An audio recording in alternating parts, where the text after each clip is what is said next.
Pomaže Bog, draga braće i sestre, dragi naši parohijani.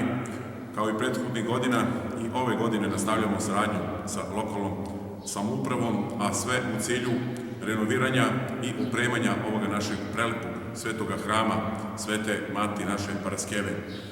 Prethodnih godina lokalna samouprava zajedno sa mnogim vernicima Lapova pomogla nam je u freskopisanju ovoga našeg hrama. Freskopis je trajao 4 godine, a dobar deo donacija koje smo dobili potiču iz, naše lokalne samouprave od ljudi iz opštine. Kao i prethodnih godina, i ove godine planiramo da radimo podno grejanje.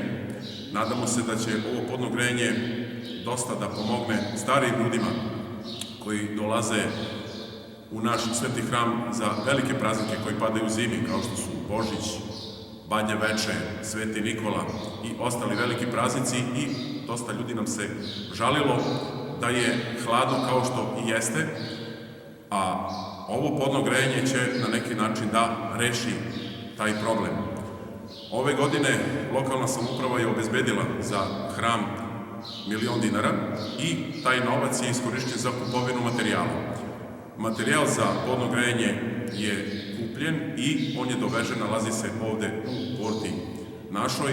Biće upotrebljen najverovatnije negde u maju, kada smo se dogovorili sa majstorima koji će da krenu da rade tada taj, projekat. Imamo i Bobana Nikolića koji je obećao da će to besplatno da nam uradi, a takođe se nadamo i pomoći našeg verujućeg naroda da završimo taj posao u roku od nekih mesec dana. Zatim krećemo, Bože zdravlje, sledeće godine, najverovatnije, sa gradnjom palionice.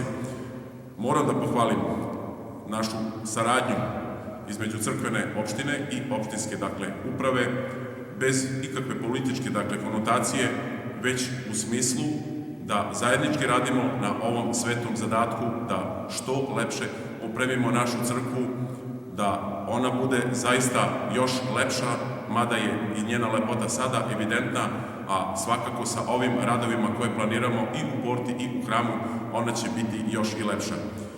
Imamo zaista jednu divnu saradnju, slavu Božju, nadamo se da tu saradnju još i intenziviramo i da će Bog da u roku od nekoliko godina sledećih ovaj hram zaista procveta i ova naša porta koja je već ukrašena da bude još, lepša i onako kako dolikuje našem ovom, svetome hramu. Bog vas blagoslovio i u slavu Božju da ovaj posao dovedemo i privedemo kraju. Amin, daj Bože.